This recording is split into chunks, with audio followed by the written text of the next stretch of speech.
umahon, uminom ng tubig, bumili kay ate, kumain at nagpapoge, cancel ride, inang yan.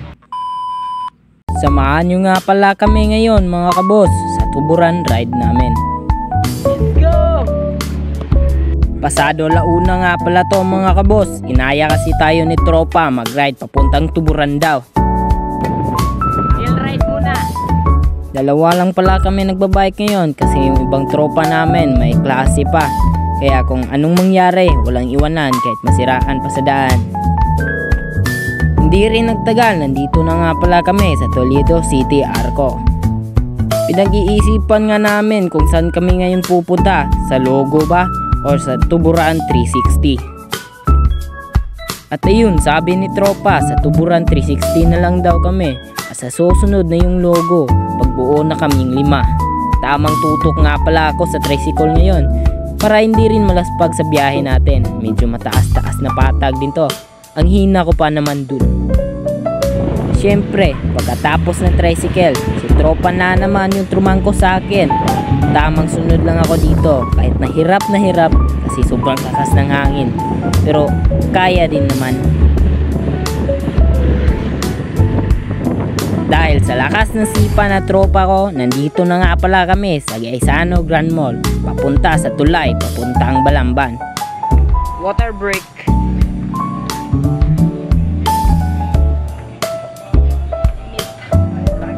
Siyempre, pagkatapos naming uminom ng tubig, rekta agad. Nandito na nga pala kami sa Gaisano Grand Balamban.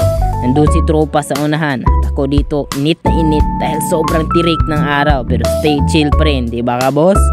Yun, goods na goods pa rin. Sarap ng daan dito sa Balamban guys. Ispalto, wow.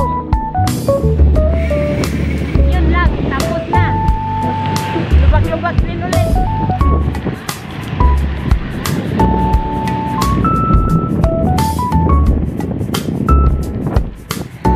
At sa part na to, papuntaan na nga pala kami dito sa Asturias. Ako na nga pala yung trumangko para hindi rin malaspag si katropa. Tamang video lang tayo mga boss. Enjoy na enjoy sa pagbabike kahit sobrang init na. Siklista nga naman, tignan mo, sobrang rolling na. Di rin nagtagal, dito na nga pala kami sa Asturias. Kaya pala, ang daming tao dito. Fiesta pala sa kanila. Kaya we just wish the best for them. Kakain din tayo later sa Gatling. At sa part na to mga kabos, enjoy na enjoy nga pa rin pala ako. Kasi hindi ko na alam kung saan kami, pero patungo to sa Tuburan. Kasama yung tropa kong Pogi. Diba kabos? Diba yan? Tama! Ang dami nga pala ang kahoy dito mga kabos. Sobrang lamig, kung dito ka dadaan, mawawala talaga yung laspag mo. Di rin nagtagal, may welcome sign na naman yung nakalagay dito. Hindi ko alam kung saan to, pero comment na lang kayo sa comment section kung alam mo saan to mga kabos.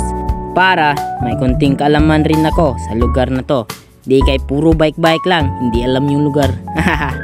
At di rin nagtagal, dahil sa pagbabike, nagugutom kami. Kaya kumain kami dito sa Gatli.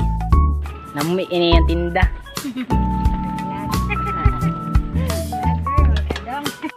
Kwek-kwek nga pala yung kinain namin dito. At huwag natin kalimutang magpapogi. Diba ka boss? Yun! After namin kumain, alas 3:50 nga pala. Papunta na nga pala kami ngayon sa Tuburan 360. Tuburan 360, let's go! Unang ahon sa Tuburan 360. Aray ko, sobrang tirik. Halos hindi na ako makakambyo ng maayos dito kasi nagbibideo tayo para sa content natin na ito. Yun lang, inayos yung daan dito. Hindi kami makakaakyat dun sa itaas kasi naka road bike yung tropa ko at ako lang yung naka MTB. Pwede sana kami makaakyat dun kaso hindi siya naka MTB kaya bawi na lang soon. Walang ibang magawa kundi be happy.